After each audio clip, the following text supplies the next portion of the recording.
So we are having a cosy little G&T to spill the tea on this knitting designer that is using influencers to promote her work. The whole thing's annoying, so we're just going to have a little catch up and spill the tea on this whole thing.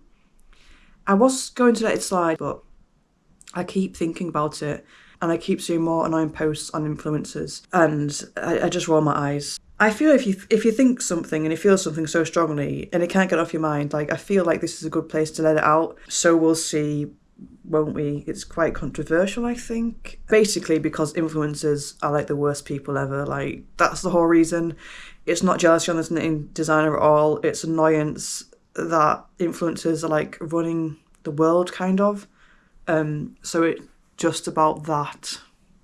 So this knitwear designer, Hope Macaulay, is using influencers to promote her work. I can't work out if it's genius or not, but I think it is genius because it's clever marketing, isn't it?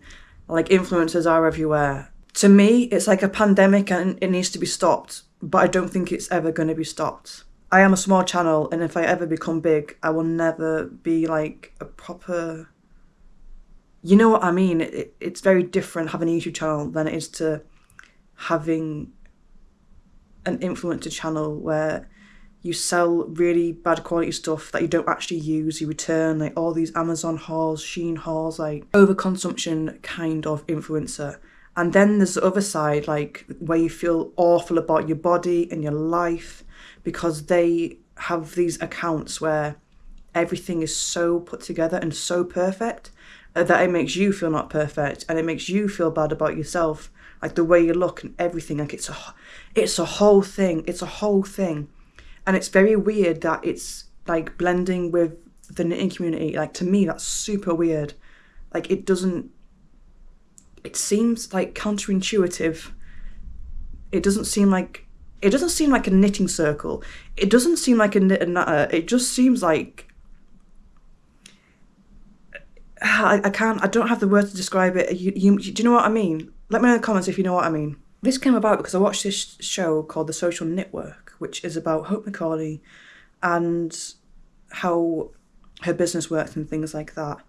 And I wasn't going to make a video. And then there was this one scene in a pop-up shop and there was these influencers posing. And obviously the camera person was just filming the whole thing. And there was like a few influencers and I was just like, this is the world we live in now. It was so embarrassing, cringy, and it's just like, how on earth, as a human species, have we come to this?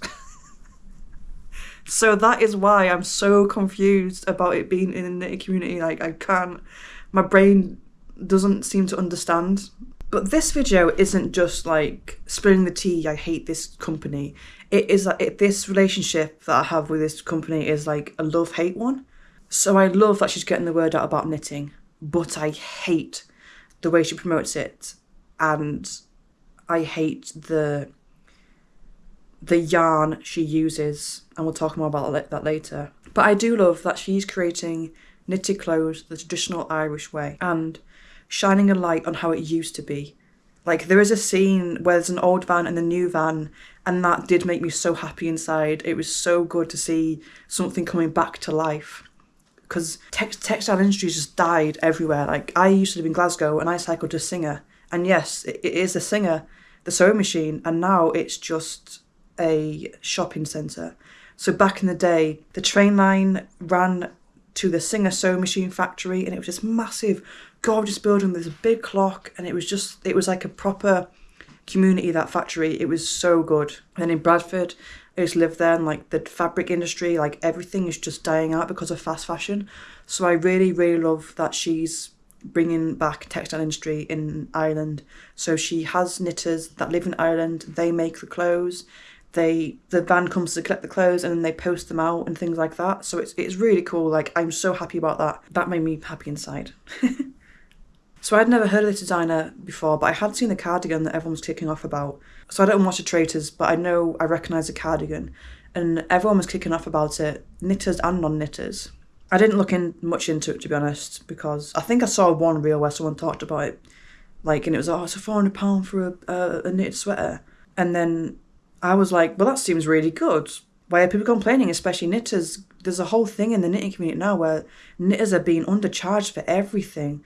It's like, will you knit me a jumper, a sweater? Oh yeah, it'll be £100 for yarn and then my labour, so probably like £400-500. Then people are kicking off. So it's a real thing. So that's why I'm so confused that knitters were complaining about someone actually being charged properly for something they'd made. But I started to watch the show and then it clicked in my head, oh yeah, that's that cardigan. And then it was lovely because it's a wholesome family business. Like, there's a scene where she's knitting next to a granny and it's just really wholesome. But I don't want to talk about the price of things that much. But then do I? Because it's not proper yarn. This is not me being a yarn snob, trust me, I hate them. It is not proper yarn. I'm looking at this yarn and thinking to myself, that's going to felt when it rains. That cannot be washed at all, even hand washed. That yarn she uses is roving yarn. It's the yarn you use to spin into actual yarn. It's going to start pinning really fast. You can't fix that if it gets a hole in because it's so big. And if you were to fix it, the yarn would just fall apart because it's roving yarn. And it's going to fall apart really fast because of that. It's time to have a sip of the tea. Because that is the way of the influencers, isn't it? They buy something and use it for photos only, and they'll never ever use it again. So the cardigans and jumpers are perfect for that. They're perfect for the poses. They're not perfect for popping to the pub, going for a day out, like doing anything that requires like movement. They can stand, do a short video, a few photographs, and like that's enough. Like that's all they need. It doesn't have to be practical. They buy something, use it for social media, and it's never seen again. I hope it's making money from that, and it's good business. It's good business strategy, but I just wish it wasn't knitting because it makes me sad every time I see it. I also feel like because she's putting a spotlight on knitting, the things she makes should be better quality. Because yes, knitting is around and it's quite popular, but it's not really. So when you have the chance to shine a light on knitting, you should be showing things that are great, things that will last years, forever, things that you can fix, things that you can wash, even hand wash. You can knit something in acrylic yarn, show it off, and you can fix that, you can wash it, you can wear it practically, you can make baby clothes out of it, a baby can throw up on it and you can clean it. Things like that. If you've got a light on knitting, you should be showing things that are used for everyday life and can be used for anything. Like, it just...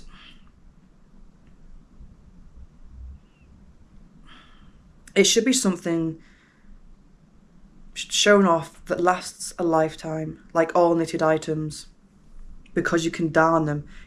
How on earth would you even darn those chunky jumpers? It was like flumps. How would you darn a flump? So when you look at it like that, £400 seems too much. Ironically, if that jumper was knit on 4mm or small yarn, £400 would be not enough. But because this is bad quality and it won't last, it seems too much. The whole thing screams lazy yarn, basic lazy designs. It kind of reminds me of the things I used to make when I first learnt to knit. Like, I would knit chunky things, and I once knit a jumper in chunky yarn. It was just basic rectangles, and it wasn't nice to wear. It was way too bulky. I'd honestly just got rid of it. It was too bulky. It just wasn't nice. It was a pain to wear. This is probably just personal to me, but do let me know in the comments below. All the things that they make, they just seem way too bulky, uncomfortable, heavy. How on earth would you take that on holiday? It would fill an entire suitcase. That kind of yarn is heavy too, like heavy and uncomfortable to wear. Because they're just being used for a couple of photos or a reel, it's okay, because they're literally obsessed. And I've put here in giant capitals. But where do the influencers store them? This is super personal to me because they're not wearing them properly. They're doing that thing that I see people do where they wear it off one shoulder. And it's just like, can you please just wear the clothes properly? It's a cozy cardigan. It's supposed to cover your arms. That's super personal to me. That is like my worst nightmare. Just wear a cardigan properly, for God's sake. Another thing as well, like the unboxing videos where you can see their hands and they're wearing like the cute long cardigans that cover like their hands, and they're like, oh, it all seems so staged. It doesn't feel like the knitting community at all.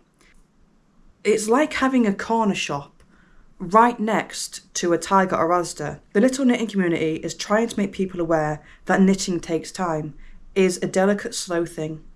And Hope is just, bosh, made another giant cardigan, made another one. Knitting takes time, but chunky knitting doesn't. So it's like, it goes into the overconsumption and fast fashion again because of that. I don't think I've ever seen an influencer unbox or wear something hand knitted that's small, because that would be way more than £400. You never see them like buying hand knit socks, which you can get off Etsy. You never see them promoting small businesses like that. I can't find any influencers that are buying knitted items apart from these Hope Macaulay ones. I mean, I say knitted, but they're hand knitted. But that is not about this because it's still knitting. Just gonna put that out there. They're hand knitted because the yarn's so big, but that's still knitting. They want something that's easily accessible, looks good, like it stands out. It just doesn't feel very inspiring or like creative like knitting should. With this business, it's so hard to see the positives because I'm so blinded by all the influencers clips I've seen of them. It's just all so fake. I don't think I've watched one video where someone's just been in their messy house or going about doing the groceries or anything like that. It's well lighted. It's a few seconds in a perfect setup. So I do love that she has brought back the textile industry. I don't want to be full on hate because I really, really love that part. You know where your clothes come from and you know that they're made ethically. Do you get like the yarn from like Ireland? We're trying to like get into that. It's just a shame that they won't last. I do love that her granny taught her to knit. So it is a love-hate thing. And in the documentary, I love that the knitters, it helps their mental health. The things being knitted, that is a community, like in Ireland. But online, it's so fake that you kind of forget about the origin and like where they came from because you're just so annoyed by the influences and like the fakeness of it. I don't know where I stand on it at all. I'm so confused. So when she first started, like she wasn't selling them, like I say, because £400. So she did send them to influencers, and I think it's just come from that. And I think now it's too hard for her to step away from the influencer side of it because she knows that makes money. So it's like, it's good business logic. If only influencers weren't so fake and annoying, it would be great. So it's like a love-hate thing because obviously she's doing really well. And her clothes, you know where they've come from. But it's just the yarn, the influencer. It really is love-hate. And I thought by the end of this video I'd have some sort of conclusion. But I have no conclusion. Okay, so I thought I'd read this nice little thing because like I say, love-hate. I love that it's family business and the textile industry. Hope's close-knit family are involved in the business too. Leslie Macaulay, Hope's mum, is a knitter coordinator who drives over 400 miles a week to deliver all the wool to the knitters. Sister Beth is operations manager. Hope's dad, Tony, looks after the business side of the operation, and her 92-year-old granny, Margaret, sews in all the clothes labels. Like, so wholesome. We'll end on that family positive thing. So thank you for watching. Please like and subscribe. I do controversial videos like these, and I do like cozy knitting in my car and cafes and things. I try my best not to be so controversial, but I see things online about knitting and I just get so annoyed by it and I have to come on and vent because I do have like an outlet, which is you guys. So thank you for watching and chin chin.